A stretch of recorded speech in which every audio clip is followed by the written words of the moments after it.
قوم کی بچیاں ناچ گانے کو اپنا شعار اور شوق بنا لیں، ان کی نسل سے اب خالد بن ولید نہیں پیدا ہو سکتے، ناچنے والے ہی پیدا ہوں گے، محمد بن قاسم نہیں پیدا ہو سکتے، طارق بن زیاد نہیں پیدا ہو سکتے۔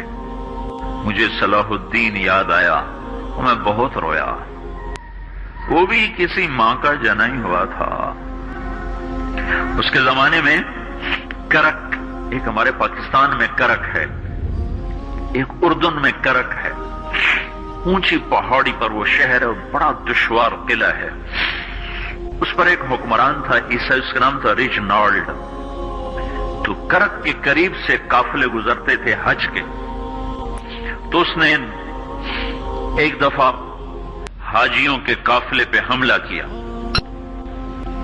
اور کہنے لگا بلاؤ اپنے محمد کو تمہاری مدد کرے، اور سارے حاجیوں کو تعطیق کر دیا۔ اور دوسری دفعہ اس نے بحری بیڑا تیار کیا اور مدینے پر حملہ کرنے کے لیے وہ بندرگاہ تک پہنچا یمبو کی، لیکن موسمی حالات سازگار نہ تھے تو واپس ہو گیا۔ تو حطین کی لڑائی ہوئی ہے فلسطین میں، جس میں سارا یورپ اپنی طاقت کے ساتھ میدان میں اترا تھا، اور ادھر تنہا صلاح الدین ایوبی رحمت اللہ علیہ اکیلا اس لشکر سے ٹکرایا تھا، اور انہیں اس میں ساری رومن امپائر کو شکست ہوئی تھی، تو بڑے بڑے بادشاہ اس میں گرفتار ہوئے، تو اس میں ریجنالڈ بھی گرفتار ہو کے آیا۔ تو کوئی 12 بادشاہ تھے ریاستوں کے جو سامنے اس کے پیش کیے گئے، تو پیاس کی شدت سے سب کا برا حال تھا، تو صلاح الدین نے سب کو پانی پیش کیا، ریجنالڈ کو نہیں پیش کیا۔ تو یروشلم کا جو بادشاہ تھا ہمفرے، اس نے اپنا پانی بچا کے اس کو دیا۔ تو صلاح الدین نے کہا یہ پانی تو دے رہا ہے، میں نہیں دے رہا ہوں۔ اسلام میں یہ ہے جب کسی کو پانی پلا دو تو اس پہ تم ہاتھ نہیں اٹھا سکتے، یہ امن کی نشانی ہے۔ تو صلاح الدین نے فوراً اسے کہا یہ پانی تو نے دیا، میں نے نہیں دیا۔ تو پھر انہوں نے ریجنالڈ کو اسلام کی دعوت دی کہ تو مسلمان ہو جا، میں تجھے دعوت دیتا ہوں۔ اس نے انکار کر دیا، میں نہیں ہوتا۔ تو انہوں نے کہا میں نے تیرے قتل کی 2 دفعہ قسم کھائی تھی، ایک جب تو مدینے پہ حملہ آور ہوا تھا تو میں نے قسم کھائی تھی میں تجھے اپنے ہاتھوں سے قتل کروں گا، اور دوسری دفعہ جب تم نے حاجیوں پہ حملہ کر کے کہا تھا بلاؤ محمد کو، تو میں نے قسم کھائی تھی کہ مجھے اللہ نے موقع دیا تو میں اپنے ہاتھ سے تیری گردن اڑاؤں گا۔ آج محمد کا ادنا غلام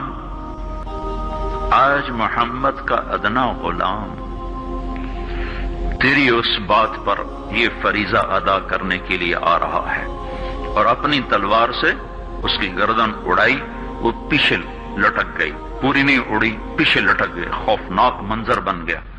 تو سارے بادشاہوں پہ کب کبھی طاری ہو گئی۔ تو صلاح الدین فرمانے لگے ہمارے مذہب میں یہ نہیں ہے، بادشاہوں کے ساتھ ہم بادشاہوں جیسا ہی سلوک کرتے ہیں، پر یہ حدود سے آگے چلا گیا تھا۔ اب مجھے یہ قصہ بھولا ہوا تھا، مجھے انہی حادثوں میں، انہی ہنگاموں میں وہ یاد آیا، تو بعد تنہائیوں میں بیٹھ کے بے بسی کے آنسو بہہ جاتے ہیں، اور اس کے سوا کوئی چارہ نہیں ہے۔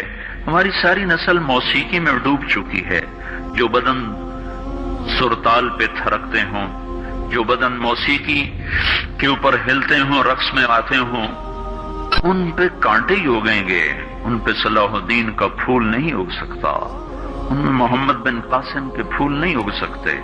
بانجھ ہو گئی ہے ہماری نسل، اور یہ یورپ کا سحر ہے جو چل گیا ہے، ہماری بے بسی ہے، ہماری بے بسی ہے۔ میں تو بس منت ہی کروں گا اپنے آپ کو پہچانو، اپنی ہستی حیثیت کو پہچانو، اپنی نسبت بدلو۔ تمہاری نسبت یورپ کے ساتھ ہو کے اگر موت آئی بے قیمت ہو جائیں گے، اگر مدینے والے کی نسبت مل گئی تو حضرت فاطمہ کے دائیں بائیں تمہیں بھی کھڑا کر دیا جائے گا، حضرت خدیجہ کے دائیں بائیں تمہیں بھی کھڑا کر دیا جائے گا۔ یہ چند دن ہیں، صبر کر لو، گھٹ گھٹ کے مر جانا ہی بیٹیوں کی روایت ہے۔ مشرق کی بیٹی اس نے گھٹ گھٹ کے مرنا ہی سیکھا ہے۔ ہاں، یہ آزادی، یہ آوارگی، یہ مغرب کی عورت کا خاصہ ہے۔ اور 18ویں صدی تک مغرب میں بھی کوئی عورت ایسے ننگی نہ تھی، اور گھر کی زندگی تھی۔ اس ویڈیو کو شیئر کریں اور مزید ویڈیوز کے لیے ہمارے چینل کو سبسکرائب کریں۔ شکریہ۔